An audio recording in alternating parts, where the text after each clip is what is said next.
us for. I don't even have words right now, but we do have a very special guest. She's been cursed by podcast fairies, though. So maybe we all have. Maybe it's maybe it's some sort of flu, podcast flu. Flu. There you go. Just as pegging itself takes multiple tries to get it right, I think so too the pegging podcast. Well, there you go. I guess y'all know what we're talking about tonight. Everyone, Sierra Simone is with us today. Hello, everyone. You know, Sarah and I are not messing around, and sometimes you just need to bring in an expert. So on this week's Fated Mates, welcome everyone. We have a very special episode. It's kind of like a Lifetime movie, if you remember those when you were a kid, only like way more instructive because we need help and support. It's nothing like those Lifetime movies. Oh God, no. Like, my sister is my mom.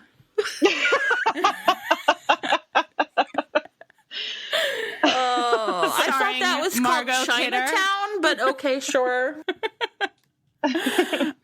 Okay, so wait, we should talk about, so yes, welcome everybody to Fated Mates. I'm Sarah McLean. I'm Jen Reed's Romance. I'm alone. Which order are we going in? No, it's you, and then we have to introduce our guest, but I mean, right, okay. Her. And then we are here today with Sierra Simone, who everyone remembers from our McGreeve episode. Sierra, have you only been here for one episode? No. I think it's just been one. Yeah. I mean, I feel bonkers. like I'm present It's in more spirit. because we have to do every one several times. Yes, that's exactly what it is. We've recorded with her 4 times, but she's going to only be on twice. But you only get to hear me twice. But here's the deal. So this is, well, and we also have a third one. Even we have a third lined up already. We already know you're coming back. It's like Saturday Night Live where people get people get gifts when they hit milestones. Like maybe when you hit 5, we'll send you like a pink lady jacket, like in Greece. Oh my God, that's amazing. That would be amazing. Peg lady. Peg lady. It'll be orange instead, with a little carrot. That is going to go over real great in Maynard County, Kansas. It really is. I mean, I'm the mayor of Maynard County, Kansas. Do counties have mayors? I don't know, but I'm the mayor of it. Well, thank you for having me on. I'm really excited to be here. We're so happy to have you. And so let's give a little background on how this started. So Suzanne over at Love and Panels, who is fabulous, was looking around in 2019 at the world and going like, what the fuck is happening? And the truth is that none of us could really stop saying that. And I was paralyzed, but Suzanne decided that she was going to put her good work into mobilizing romance into a auction to benefit nonprofit organizations on the southern border of the United States, working with displaced families, children who have been displaced or taken from their parents, and other people who are really going through it down there. And romance really delivered in a huge way. The auction was massive, I think bigger than Suzanne could have imagined it would be. I think it raised like 15 or 20 grand. It was a lot of money. Yeah, you guys did awesome. So thank you to everyone who donated time, money, product to that. Jen and I were really, really excited to be able to donate an episode of Fated Mates, by which we meant like, you pick the topic. And we thought people would say like, we'd like you to talk about the Bridgerton series. Could you do an episode on princesses or redheads? And women with really nice shoes. You you jokers, a group of you got together and you raised a shit ton of money. Thank you so, so much. And you called yourself the Pegging Cabal. We have your names. We're going to name you at the end of this episode with pride. And you won the auction and you asked us to do an episode on pegging.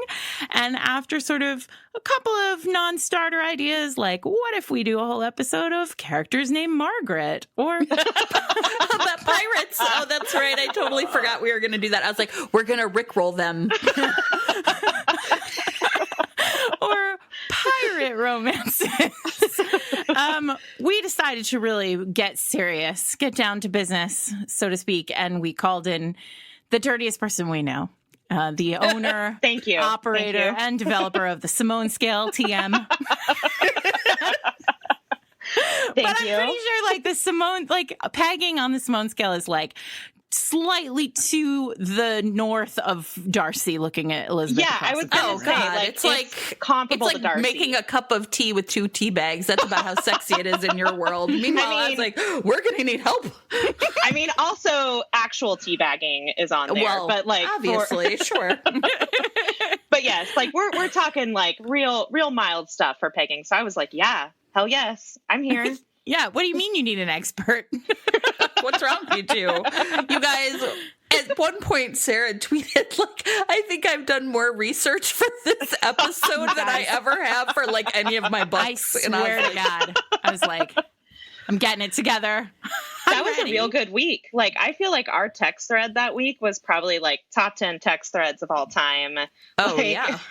Yeah. We found that A-plus. playlist, the pegging music playlist. Yes, which we Oh, will, yes. of course, link in show notes. And also, the Peaches song is going to play over the course of this episode because Yeah.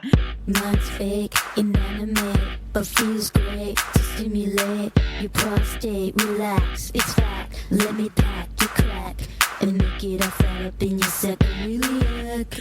how could it not? Wait, is this the woman on Twitter who has the pegging, like, No. jingle? You That's a guys, we separate found some person. amazing things. We're going to get to her. She's amazing because she's given us permission to play the whole thing. Yeah. But no, there's a Peaches song that is like, frankly, like, Don't you know it's supposed to feel bad for boys? meaning pegging. Right, sure. It also includes Meatloaf. I would do anything for love. But I won't do that. No, I won't do And there is like a 3-part dissertation on the internet about Ariana Grande having like Oh, that's an right. anthem to pegging. Dangerous woman.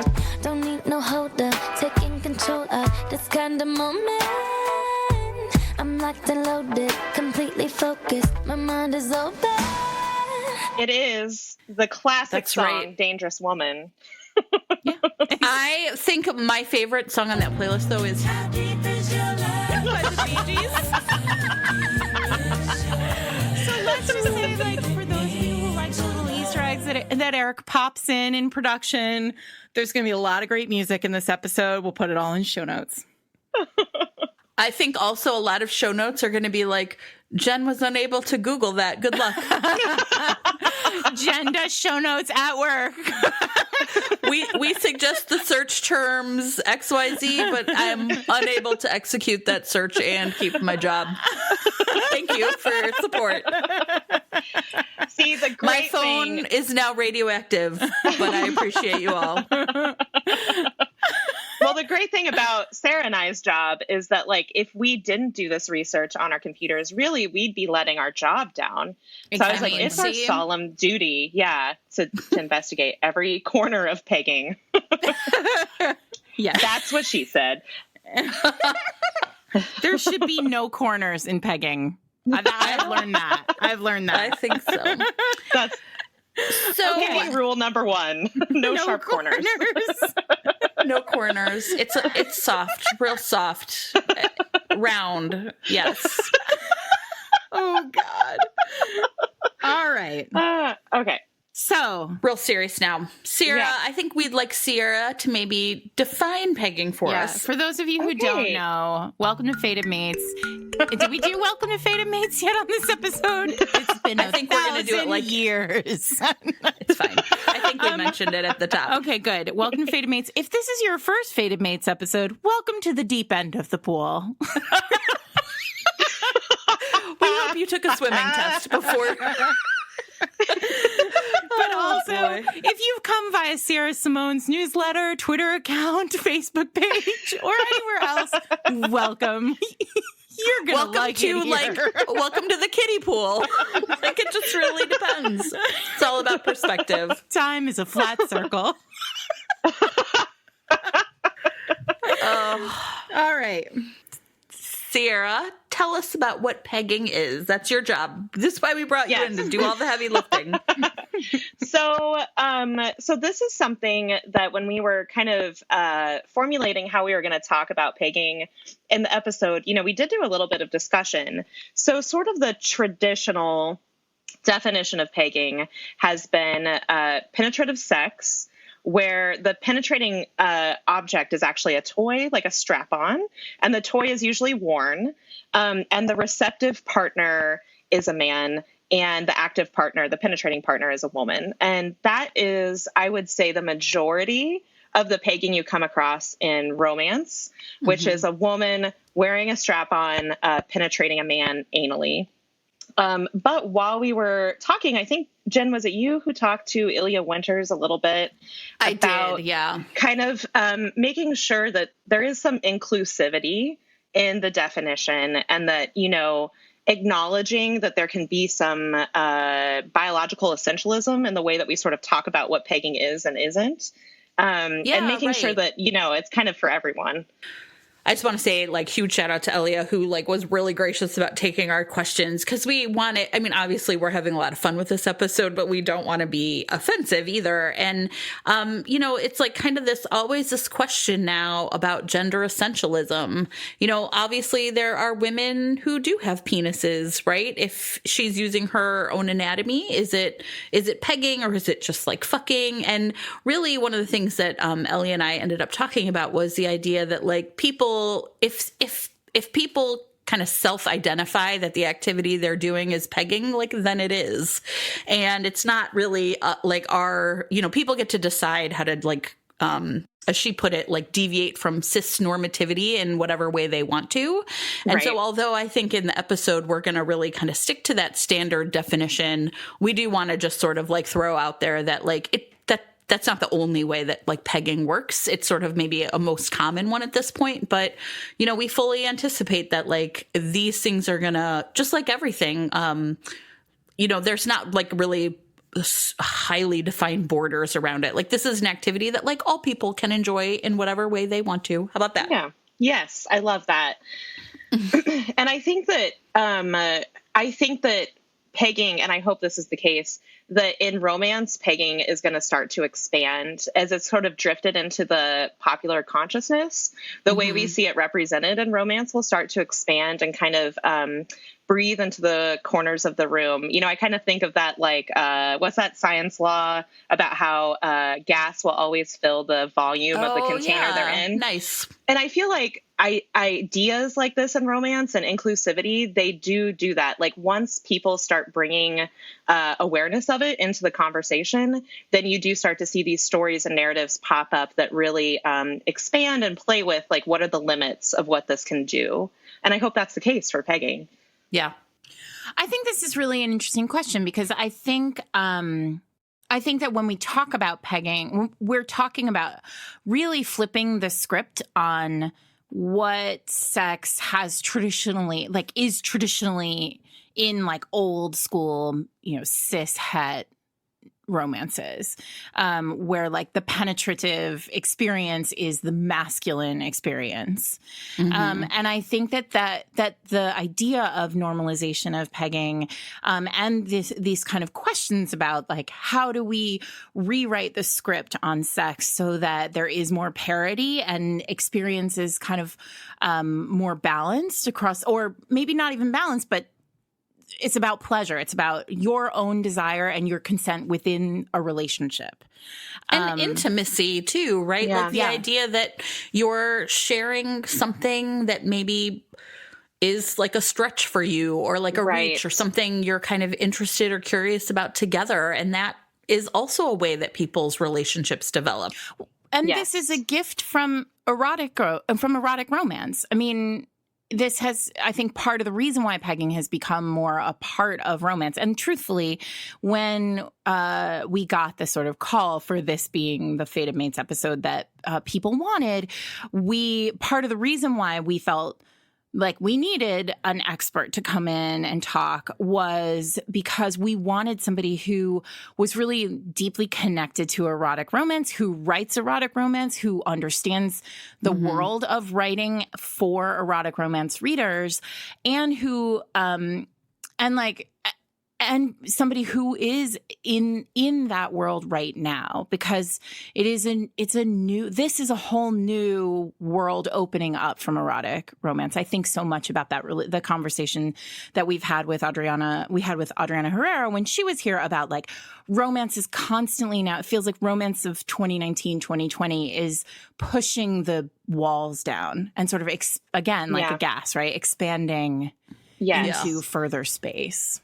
Well, and I think that's such an astute observation, because to me, and I'm not nearly the romance historian that you guys are, but when I encountered a lot of sort of older pegging, like I would say around like 2004 to 2007-ish, in like Samhain books and Alora's Cave books, it definitely happened within a very specific BDSM sphere. There was definitely like a very certain paradigm that could allow for a man to be penetrated by a woman. And now I think that's completely not the case. And one of the reasons why is that I think it's such a valuable tool or method to explore what power and gender mean inside of a relationship, that it actually connects to a lot of conversations that we're having in 2019 and, you know, in the last few years. And so this idea that like it can move out from just being purely like a symbol of, I mean, almost dominance, like femdom culture, to being something that even like liminally kinky people or not kinky people at all can experience. And it can be used on the page as a scene, as a chessboard for navigating some other bigger, deeper theme. One of the things I think might be really interesting before we like talk about specific like examples is one of the things like, and I know Sarah, you and I have been like noodling this around when we like sort of tried this the first time, is when people talk about erotic romance, they often talk about like how sex has to be a really integral part of the plot. And one of the things, and I think that's true, right? Like the relationship gets like sort of shown through like the evolution of their emotional relationship is like really shown through the evolution of their sexual relationship. Right, But right. I think one of the other things that I'm really moving towards is the idea that really good erotic romance, though, is also about character development. Yeah. And so you get people really exploring who they are as they explore like their sexual identity, whether and that happens like with a partner or partners, right? Yeah, And I absolutely. think that that's something that it's really funny because for like a long time, I've kind of really struggled with that first definition of erotic romance. Like it felt right, but somehow not entirely right. And when I think about it instead as someone really saying like, I want to explore something new with you. I am learning something new about myself through what we're doing together. I find that to be a really like electrifying and exciting way of thinking about erotic romance. And I think it's also, when I think about the best erotic romance, it's the ones that do that. And I think that that's why like pegging could then be like a really interesting kind of model for this, because often it is like, it's not where a book starts, right? It's something that's going to happen later. And I think, so I just think that's like a really interesting way of thinking about it, that like, I don't know, it really makes sense to me. It's like something I feel like I really enjoy. And I think maybe I'll look it up. Jennifer Porter on Twitter was maybe one of the people who first like got me thinking in this way. And I will definitely try and dig up that thread, because I really, it was like one of those things where I read it and I was like, ooh, I love that idea a lot. Well, and I think that that's such an important piece of the puzzle for erotic romance. Like one of my biggest frustrations with the way we talk about romance novels in the world is that for so long, I mean, when I started writing romance a decade ago, which feels like an eternity ago, I started writing romance before ebooks existed. Like that's kind of the frame of reference that we're talking about here, right? So like the most erotic romance at the time that was readily available, that you could go to your local library and pick up, was someone like a Laura Lee, right, who was writing a very specific kind of, again, like cis-het normative erotic romance that was not including these kind of kinks that now no longer feel as kinky, right? But so, and interestingly, and her heroes were completely impenetrable. That's what she said. In both ways. I appreciate you. I do. Oh my God. End of episode. We won. We won pegging. That's all we need. Done. Right. I'm never going to be able to call a hero impenetrable ever again on the podcast. They all need to just understand that they're all penetrable, and it's a better world that way. But my point being that for a long time, when I started, there was this sort of sense that we didn't talk about the sex parts of the book. Like we as writers, as an industry, kind of glossed over that.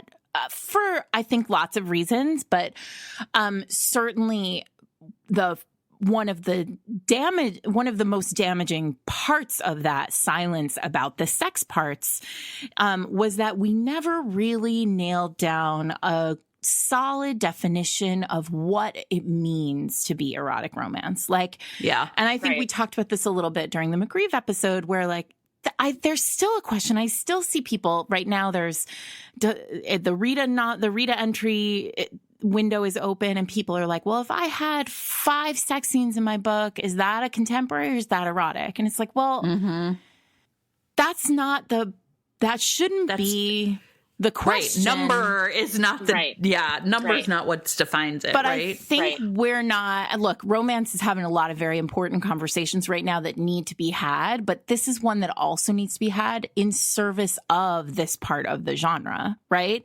Because we should be able to talk about what the value of the erotic romance is. And I think you're right that it is about character evolution through action in this particular way.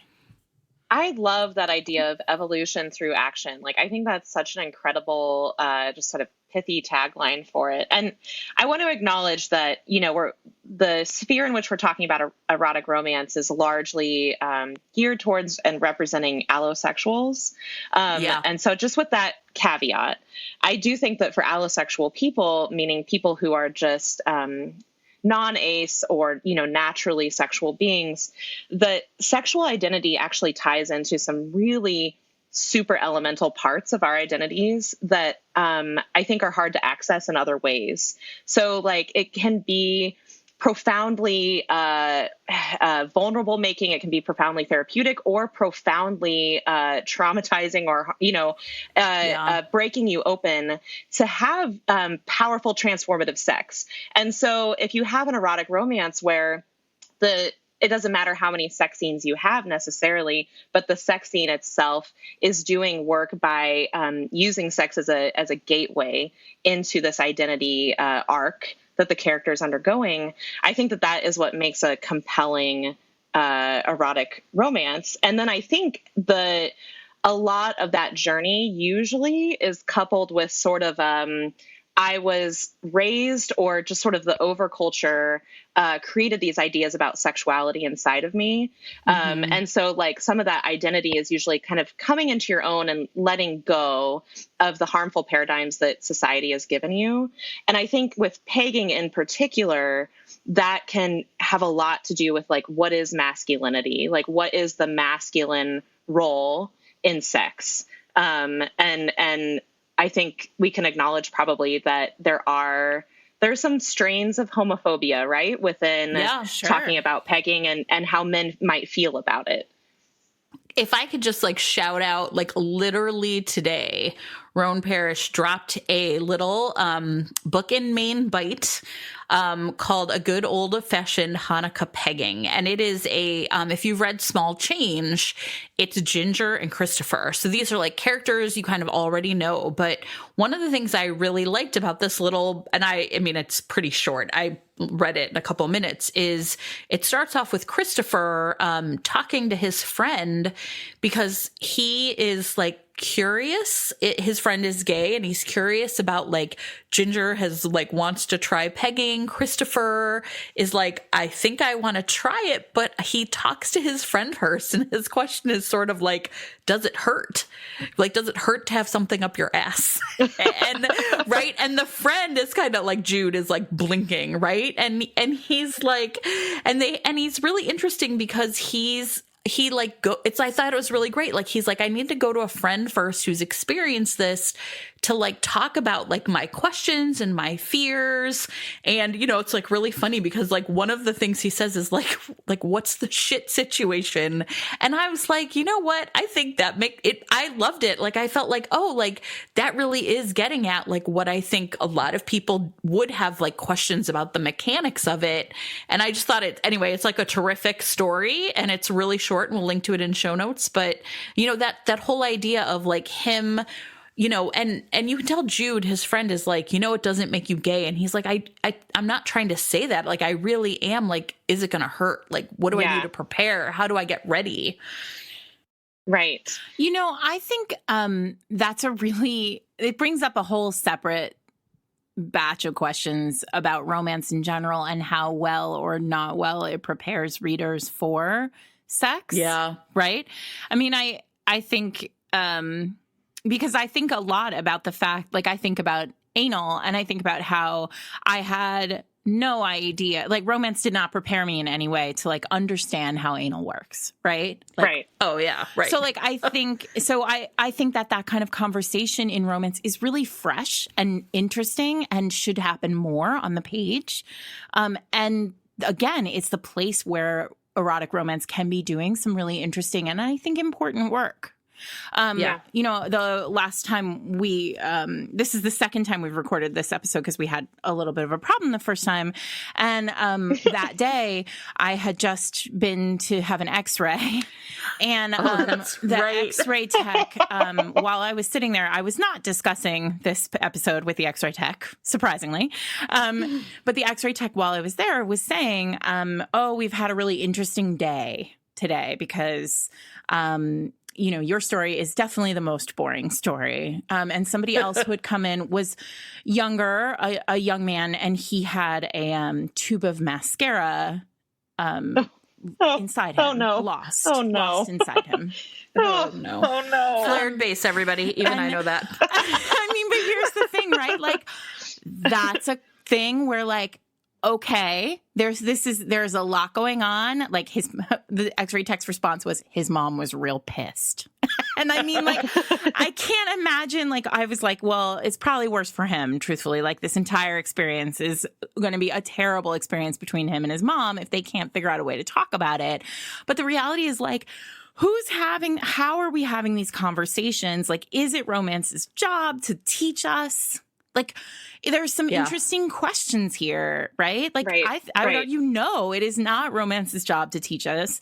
But, like, we don't want porn teaching us. So where do we learn? So I guess, like, in this, I mean, this is sort of a much bigger kind of academic and, like, parenting and, you know, educational question. But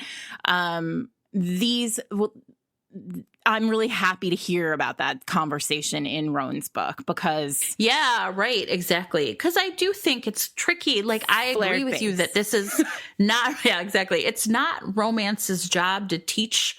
But at the same time, I think it probably behooves at least most writers to know that many people are learning about sex through romance. Yeah. And like, that's like a real tricky thing. I will say, I will put a link in show notes to a website that I just think is actually terrific for teaching about sex. It's called Scarletine, and it is literally called like sex ed for the real world. And it's really aimed at teenagers and like emerging adults, right? Like young people. But I think anybody would benefit. Like, everything's really straightforward. It's pretty non-judgmental. I think it does a pretty good job about addressing like gender identity. It's not like gender essential. You know what I mean? It's not just like, this is what women are. And so I do think that like, but I tell a lot of people about Scarletine and they're like, I've never heard of that before. And I don't know if I'm just lucky because I work in a school and I know the folks who teach sex ed, but there are resources out there that I think, you know, if you're too embarrassed to talk to your kids about sex, like I will say I know that it's like really hard, but I do think it's like a really important part of our job as parents, right? Because otherwise you're in the ER. yeah, I mean, You've lost your $13 tube of mascara. And You're you're not getting it 13. back. I mean, who knows how much the bill is for that visit? oh God, poor Oh, baby. God. Poor baby. I know. But also, Poor like, baby. that's not in. You know, I'm thrilled that there are resources like this, but like also just PSA, moms and dads out there listening, like, you know, talk to your kids about all kinds of sex, all kinds of things that they might be getting into. It's going to be horrifying, but enjoy embarrassing them.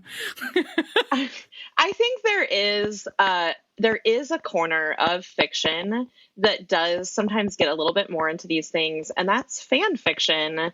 Because I know I have read fan fiction that is a little bit more detail oriented because it's, you know, maybe it's written by a young person who like actually Googled Yeah, right. how to peg.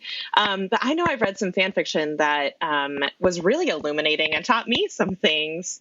And I actually think in 2019, there's actually a lot of permeability between fan fiction and romance right now. Of course, sure. I think a lot of fan fiction readers have grown up to be romance readers because they've been trained by slash fic, by, you know, reading these alternate universes with their favorite characters falling in love. And so they just sort of naturally graduated into romance, but they expect the same diversity and the same sex positivity that they found in fan fiction, which is really like, it's a breath of fresh air, I think. Yeah, I think that's awesome. I guess I would just like one more thing I would like return to in terms of like, because I guess my of the three of us, my child is the oldest, so I've actually done some of this work. Like, I mean, you should all, you know, you be talking to your younger kids about all sorts of things, about their rights to their own body and all that kind of stuff, right? But and I can put up like lots of like links and show notes about like how to talk to your kids about sex, but like one of the things to like for me that's really worked, and I tell people this is that I like very much like when I sit my son down and we're like talking about this stuff, like just am like, I say to him, I'm like, I get that you're embarrassed and you don't have to say anything. Just like listen to me. And then I like really make it clear, like I feel like this is part of my job as your parent. Like I'm just doing my job right now. I'm not here to embarrass you. I'm not here to like horrify you. But this is stuff that's like really important to me, that you know about consent, that you are being careful, that you are like watching out for your friends, that you know these like warning signs of like when someone might be in a dangerous situation, right? And I think that you know, it's something that I think of as like a real responsibility. Like you're not going to send your kid off to college without them knowing how to like do their own laundry. So make sure they know how to like buy condoms and, you know, like talk about sex. And the thing that I have told my son is over and over again is like, if you can't talk to your partner or like about what you want to do, if you can't say like, this is what I want to try, this is what I want to do, then you probably shouldn't be doing it. Yeah. Right? Like that to me is like just like the baseline. Like you have to be able to talk to your partner. It's something you're doing together. And that to me, I think feels like you don't have to really get too into the weeds about what that is, but it's like if you can't even talk about what you want to do, then maybe you're not ready to actually try doing it. You know, I think that actually ties really well into pegging, because I think pegging is one of the acts that requires a huge amount of communication. Because if you are penetrating someone with a toy, like you yourself are not having a whole lot of like biofeedback into what is happening inside their body. And so there's no way to do it without actively communicating as you go along. Like you communicate before, like, you know, just basic things like, what's the butt weather today? Like, is it good butt weather? Is it bad butt weather? Like, if it's like a butt tornado warning, then like we're not going in. But then it's like a constant process of communicating throughout and then after as well to say like, how did that feel? Was that okay?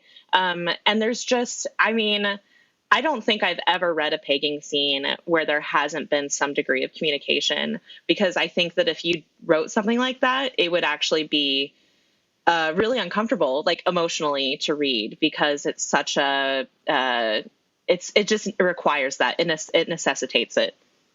So do we want to talk about some actual books? Well, actually, I want to talk about my book, if I can go first. So I was thinking, I'm really drawn to what you both are saying about, you know, one, being mature enough to be able to ask for what you want, and with, you know, with purpose, and with an understanding of your own ability to want and behave in a certain way, but also in this sort of sense that like trust, I'm really interested in the trust that is implicit in in broaching the topic with your partner. Yeah. Because it feels like once you're actually like in the sheets, like it's, you've come over the most impressive hurdle, which is like asking for it, right? Which is hard. Right. All of this feels dirty, by the way. Like I feel like every word coming out of my mouth is a double entendre. We're giving the people what they want, Sarah. It's fine. I know. So, anyway, my point is that I think this issue of trust in conversation with your partner, the ability to say, I want this thing that's kinky or not kinky or whatever in our relationship, and frankly, I mean, sexual or otherwise, is a massive hurdle for a relationship, especially at the beginning. And I mean, especially when it comes to sex, like, which is awkward and weird and funny and stupid and all those things all in one, right? It's never as perfect as, it's certainly not at the beginning ever as perfect as it is depicted on the page. And so my pick for this is Elia Winters. I mean, it feels like she keeps coming back, but Elia Winters' Tide Score, which is the second book in her Slices of Pie series, which follows, it's basically an erotic series focused and centered around a gaming company. But in this particular, you don't have to care about gaming, really. The heroine of this book is the HR person at this gaming company, and the hero is a baker, and we all know how I love a baker. And basically, like, she goes in to the bakery every morning. I really love the way this flips the script. There are a lot of romances where like the businessman hero gets his coffee every day from like everything about this book kind of turns these like classic tropes on their head. But she goes into his bakery every day and she buys coffee every day and they sort of make eyes at each other and they're kind of into each other. And then like suddenly they're into each other. And it's a little BDSM. She likes scenes. She likes to be a dom. And he has a submissive streak that he knows he has, but hasn't like thoroughly explored.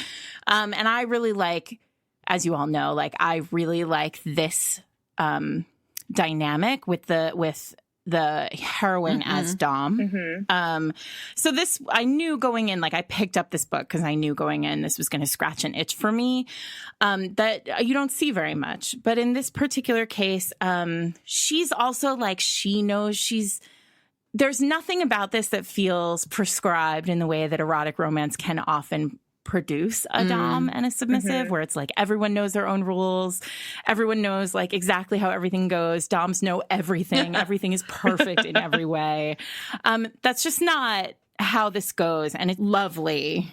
And there's this moment about halfway through the book, and I think about the fact, I think it was you, Jen, who said like pegging doesn't happen on page 1, like it's an act that comes later. Meanwhile, I said that, and I'm going to lie when I talk about mine, but it's going to be okay. It's the exception that proves the rule. Exactly. So there's they go into, the two of them together go into a sex shop, and the woman behind the counter is like very friendly, and she's like, welcome. And he turns to Owen, the hero, turns to the heroine and says, what did you have in mind? And I sort of, it all feels very light. There's this new sex shop in our neighborhood that like where there's nothing, like the windows are all like open to the street, and like it feels like a revelation to go in there. It doesn't feel secret or sordid in any way. And I like that about this representation in the book. That's sort of an aside. And she says, the heroine says, I thought, maybe a harness?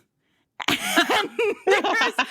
are these like ellipses in the sentence. Like it's clear that she feels we're in his POV, right? So we can't see what she's thinking, but like it's so clear that she's like, I know what I want, but I feel weird saying it to you. Like I'm not sure how this is going to go.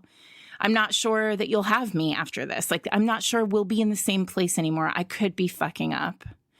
And then he says, that sounds fun. Is it something you'd like to try? And then he touches her, but just like with one finger, like he just like runs a finger down her spine.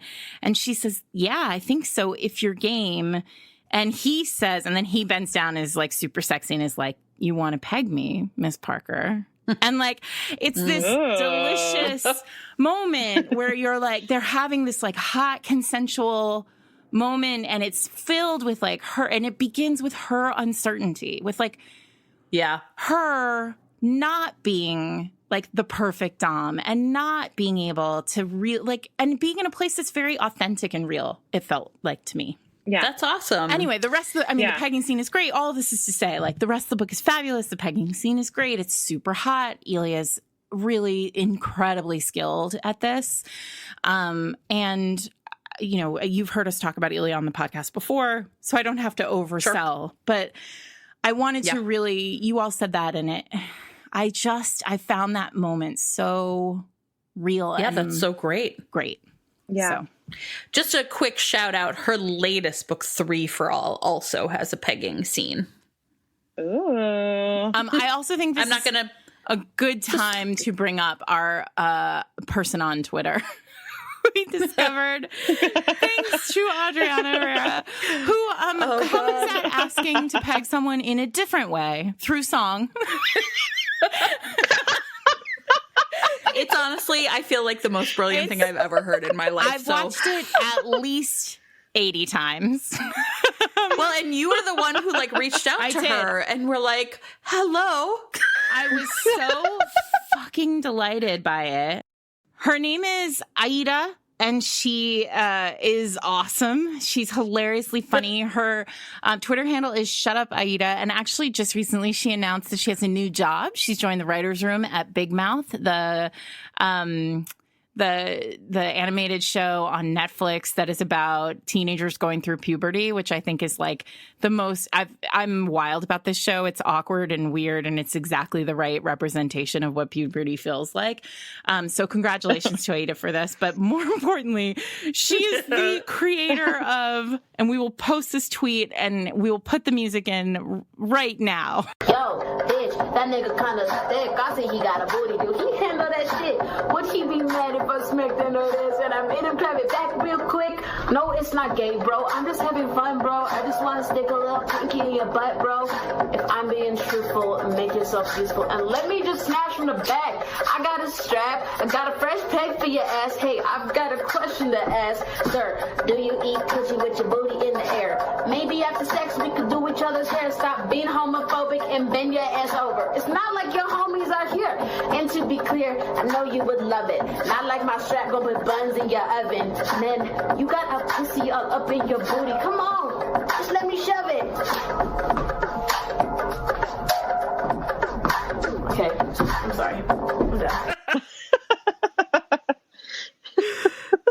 The tweet reads, normalize pegging at all costs. And it's a fucking fabulous rap that she wrote in like a heartbeat. And my favorite line of it is, I got a strap. I got a fresh peg for your ass. I got a question to ask. Do you eat pussy with your booty in the air? Maybe when we're finished, we can do each other's hair. It's awesome. Anyway, I just feel blessed, everybody. It's great. You guys, it's my favorite song. It's my favorite song. It's amazing. So, it really is. You know what? What's important here is that we all get to the point where we've asked. And that's right. We've received enthusiastic vocal consent. There you go. Why don't you go next, Sierra? Yes. Okay. My book this time is Learn My Lesson by Katie Roberts. Oh. And this is part of her Wicked Villains series, which if you're not on Instagram obsessively following her, staging her sex scenes with Barbie dolls, then you should be. But this series follows different Disney villains, and sort of kind of alternate universe. They're all in the same city, kind of squaring off against each other.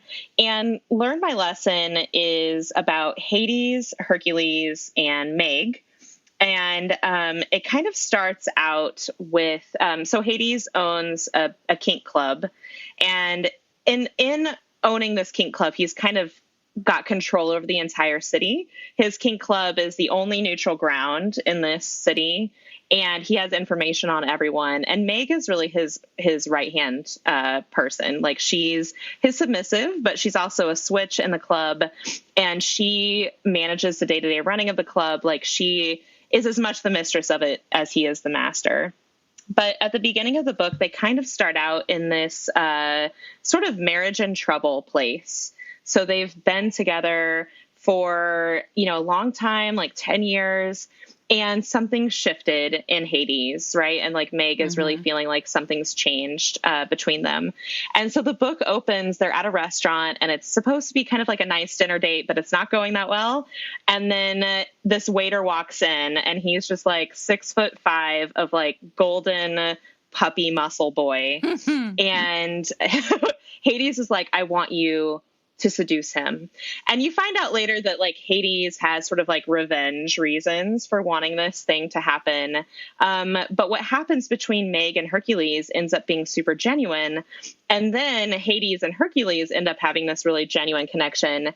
And Hades is definitely like the Slytherin hero who's anti-hero who's kind of bent on revenge, who's like, I love 0 things. And then by the end of the book, he's like, damn it, I love 2 things. I was supposed to love 0 things. And now I love 2. I love that. Perfect. That's so great. There's a really beautiful pegging scene where Meg pegs Hercules while he is giving oral sex to Hades. And what I love about it is it's everything that I want out of a pegging scene, right? Like there's sort of this flip of gender and who's the passive partner and all this stuff. But I also really love, I don't want to say how casual it is, like, because there is consent involved and there is like planning and emotional preparation, but it's just a given that Hercules would be open to this kind of thing.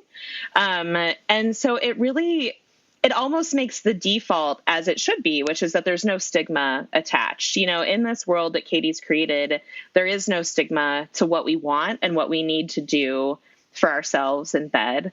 And so it happens, and it's this really like coalescing scene between the three of them. Like, it's really the scene where you begin to see like what they could be as a threesome, and not just as an anti-hero, a puppet, and his, you know, like jaded submissive. And I love the whole book, and I love all the books in the series, and she has more books in the series coming out. I think the next one is going to be Hook and Tinkerbell.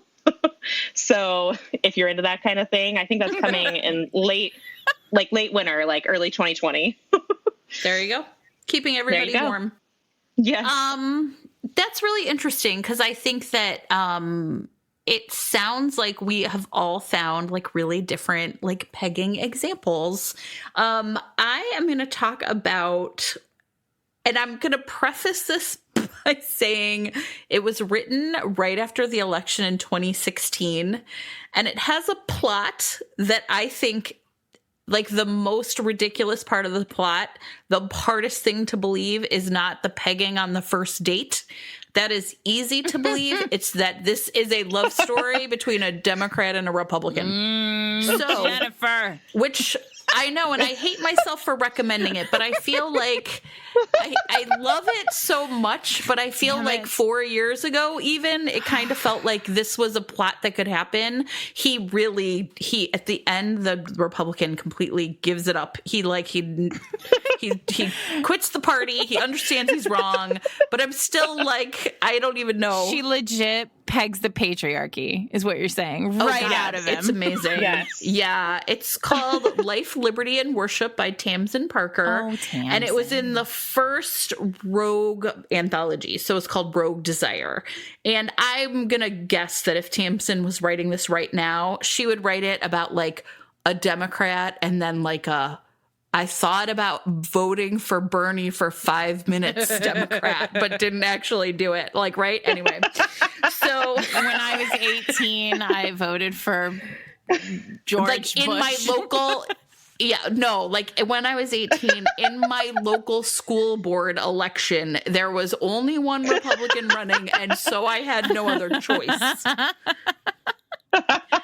Even in these 3 or 4 years, like, a lot has changed, is what I'm trying to tell you. Anyway, so it's a great book if we can just like retcon away that one part of it. Done. So Paige is goes every, like, you know, however often to like a spinning class, and the guy in front of her, she like thinks he's really cute, but she notices that he wears these sort of like political t-shirts, and and then he like gets all sweaty and takes them off, and she's like, oh, I hate this guy. But he, of course, it turns out, is just like one of those like sad boys who doesn't know how to talk to anybody. And so he finally like sort of, you know, gets up the gumption to like ask her out. But unfortunately for him, he does it after she sort of overhears like another guy like being real bro-y and saying something stupid, and she is just like, fine, I'll go out with you, like come to this, like this address at 10 o'clock. And in the meantime, she actually has sort of figured out that he writes policy papers for, you know, like some sort of competing whatever wonky thing, and she like does respect the way he thinks, like, even though she doesn't quite agree with his politics, because that one time in the school board election he voted Republican. She like, so he like shows up, and she's basically like, he's like, what's your name? And she's like, you can find out after I have my way with you, and basically like brandishes this harness. I mean, she's like, and it's really amazing. She basically thinks she's going to like scare him away. And it's like the greatest line in this book is he's like, I've never done this before. This is your big debut. It's like a dream come true. And, you know, she's like, what, fucked a Democrat? But the thing is that she is she takes the responsibility of like penetrating him, like of pegging him really seriously, right? So even though she's like furious at him and really does almost view this as like an act of revenge in some ways for what she thinks he stands for, she is still so careful with him. And she is, and she's really surprised that he goes for it. She's like, wait, I thought you'd essentially like run away. And she like fucks him and basically kicks him out the door. And it ends up being like a really like for a short, sometimes I'm just really amazed at what a great author can do with a short amount of time, right? And so in this case, one of the things I think we really get is we talked about like trust a lot, right? So far in like the other books that you guys have talked about, but pegging is also about power. And I think that's something that Paige really knows, but it's not a power that she takes lightly. And she doesn't like cross her like emotional feelings of anger or disappointment with him and his kind of what she thinks he stands for with like the very careful like power kind of and responsibility she has with him in the bedroom. So I think it's like a really interesting one because there isn't that emotional or like trust there. It really is like sort of more of an act where she's like, this is what I want to do. And he's like, yeah, I kind of want you to do it too. But I think it's really hot. I think it's real sexy. And I think it's ultimately she is able after the physical act of pegging him to sort of emotionally, when they sort of eventually do kind of come clean, like really say to him, like, I could never be with someone who believes the things that you believe. And he really has to face like, okay, the Republican Party I grew up in when I voted in the school board election, is not like what I stand for either, right? I mean, he's pro-choice and he really has to sort of face like, this has changed and you're right. And so he basically agrees to do the right thing and come over to the side of rightness and goodness and pegging. Nice. We have pegging. Nice. Yeah. I really love that's I really love that this is your choice because I feel like it maybe more than Sarah and I's picks represents like where pegging can go in romance, like outside of like latex and safe words and, like really intentional power structures that are built ahead of time. Like, I think that it can represent like that pegging can end up being kind of like how anal play is now, where it used to be really restricted, where you would find anything about the butt. And now, I mean, I sometimes am even kind of surprised when it doesn't come up in some contemporary romances as at least like a thing that someone's thinking about. Right. And so I really hope that like this is kind of a good bellwether of like where we can go with it. We can use it as a metaphor, as shorthand, but we can also use it as like spontaneous, first date sex. Yeah. I love that. It'd be a hell of a first date. I mean, very memorable. Yes. That would be a fun thing to try on Tinder. Like, Sure. Only swipe right if I can peg you on the first date. Yeah. I mean, it would self-select out a lot. Balloon, man. You would lose a lot of stinkers. A lot of stinkers. I mean, I was like, I can't believe you said stinkers. Fine. We need to do, how we did like the lost limb count for IAD? It's like we need to have the unintentional pun count for Sarah on this episode. Oh my God, I didn't even put it together that I was like, Sarah. Yeah, don't make us say it. As we wrap up, I would like to tell you one of the greatest Twitter accounts ever to be created is @IsTherePegging. And if a book has pegging in it, they will retweet it and tell you about it. Run by our girls. Yeah. This is run by our people. I don't know, but based on the followers I know, it seems highly likely that someone we know is up to no good. You guys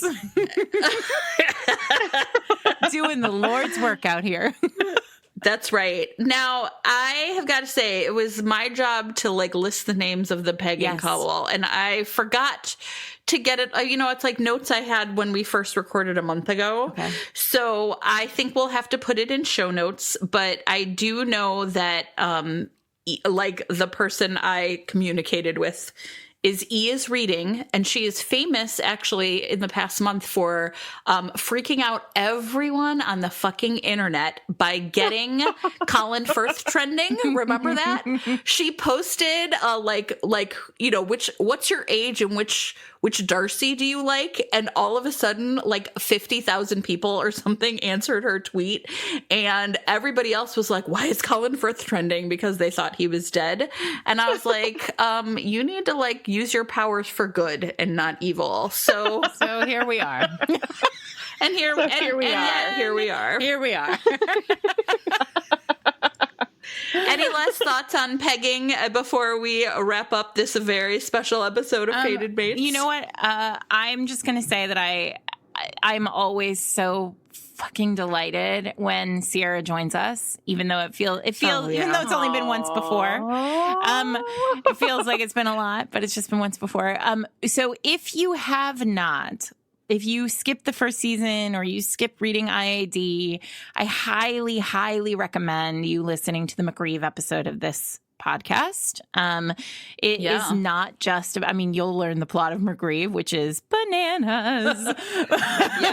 But also there's a lot of really thoughtful conversation about erotic romance in there where Sierra blew, I think, both of our minds a little bit. Oh my God, yes. Well, and before Sierra goes, so wait, I'm not sure if you're going to say this, but I'm pretty sure that she has written a book with pegging, and I was hoping that we would end up by at least like talking about your book, or giving you a chance to talk about your book too. I mean, hello. I'm just such a retiring, like, shrinking violet. That's why I'm helping you. I was like, wait, we brought on a special guest who has written about this in her books, and somehow she is not doing the right thing by telling us about it. So that's where we're gonna like make sure we go before we wrap up. I didn't want to horn in, or maybe I do. Maybe horning in is what this is all about. That counts as one, horning in. I was like, oh yeah, it does. Bam. She did it too.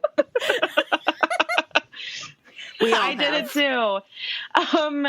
Yes. So if you are interested in reading any of my books, or reading about pegging or reading a pegging scene, I have a novella called The Moon, and it is a very kind of broody, sexy contemporary retelling of Merlin and Nimue. And I know Jen is probably making a face right now.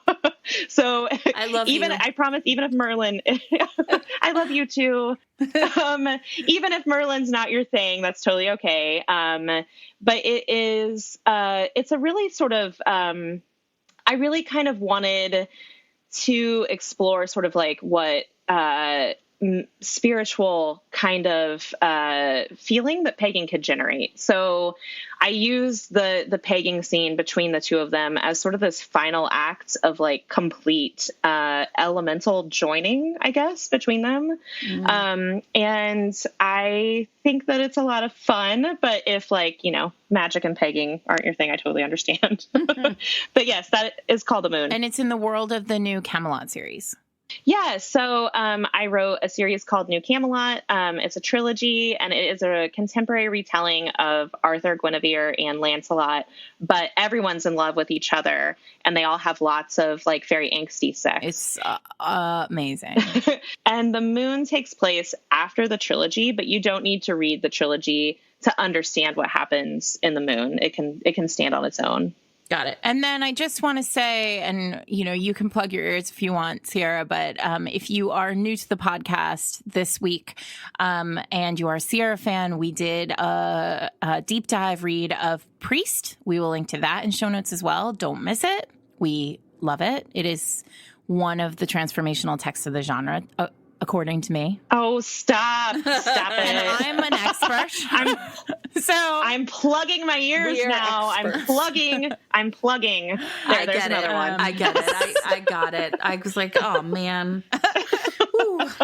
We gotta squeeze them all in before the episode ends. I just want to embarrass you as much as possible. So there it is. All right. Yeah. Pegging. That was great. That's what she said. Where can people find you online after they've decided they love you? And they want to read everything you've ever written. Yes. You can find me on Instagram as the Sierra Simone, or on Facebook at facebook.com/the Sierra Simone. And then also I have a Facebook group, which is pretty awesome. And there's a lot of people who like kind of the dirty books in there. So if that describes you, then that might be a group of people that you would like to talk about dirty books with. And I have a Twitter, but I don't go on to twitter.com. So don't tweet me because I'll never see it. Because it's just good sense. Yeah, it's just good sense. Thank you, as always. We are already, as I mentioned earlier in the podcast, we already have a plan for Sierra's third time's the charm. with us. Oh, God. Stay tuned Let's for hope. more of that. Jen, what else do we have to say? Please remember to like and subscribe if you're new to the podcast and you really enjoyed this. This is what it's like every week. I mean, not always with Sierra, but with us. And so you can subscribe and like and leave a review if you feel so inclined. You can get buttons and other fun things. And there is a pegging the patriarchy button, actually. Yes. And it comes, it's like round, and then there's like a little like side button that's just a carrot. Yes. Yes, there's like a little tiny button that goes with it that's a little carrot. It's sort of like the secret, Yeah, it's sort of like- signal, like the bat signal. Exactly. Yeah. We could all wear it at like KissCons and RWAs and really show we would know our secret people. Yeah. So you can do that through Jen's website, links in show notes. You can buy some gear, romance gear, t-shirts, and other things from my partnership with Jordan Dene. Links in show notes. More to come in the new year in February. So coming soon, a much bigger collection. Our producer is Eric Mortensen. Don't forget to vote the right way in all of your upcoming elections, whether they be for the local school board or for, the future of American democracy. Sure, that too.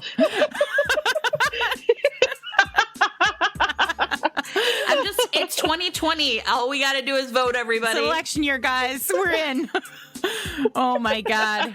This year's going to be 40,000 years long. Okay. It's true. It's true. All right, everybody. Have a good one. Thank you all so much. Bye. Yo, bitch, that nigga kinda thick. I think he got a booty, dude. He handle that shit.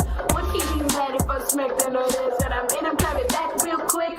No, it's not gay, bro. I'm just having fun, bro. I just wanna stick a little pinky in your butt, bro. If I'm being truthful, make yourself useful. And let me just snatch from the back. I got a strap. I got a fresh peg for your ass. Hey, I've got a crush in the ass. Sir, do you eat pussy with your booty in the air?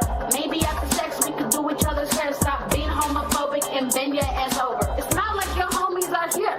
And to be clear, I know you would love it. Not like my strap go with buns in your oven. Man, you got a pussy all up in your booty. Come on, just let me shove it. You got a pussy all up in your booty. Up in your booty. Your booty, booty. You got a pussy all up in your booty. Up in your booty. Your booty. Booty, booty. Up in your booty. Oh, just let me shove it. Shove it. You got a pussy all up in your booty. Up in your booty. Booty, booty. Hi, this is Elizabeth, aka E is Reading, and I'm a member of the Pegging Crew. I wish I was sure which one was my first romance. It was so long ago. I think it was either Sea Jewel by Penelope Neri, Dark of the Moon by Karen Robards, or Beloved Rogue by Penelope Williamson. What I am sure of is that it was hella problematic and would not hold up now.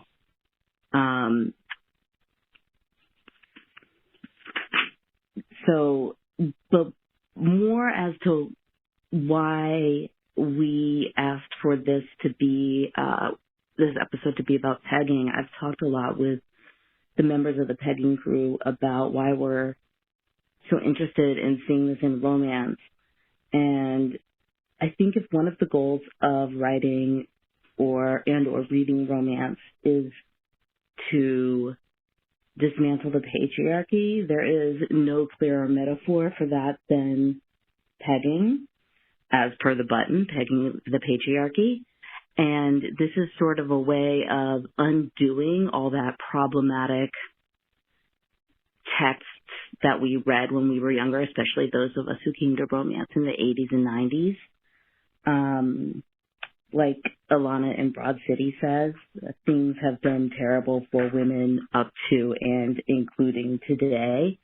And 2019 has definitely been, for me, the year of misogyny fatigue, along with a lot of other fatigues. And romance provides a safe space for fantasy and wish fulfillment. And I think that pegging is something that a lot of women can relate to right now not in a revenge sense, but in a way of taking back power. I hope that makes sense. Edit at will. And thank you for recording this episode for us. I love you guys for doing this. Thank you.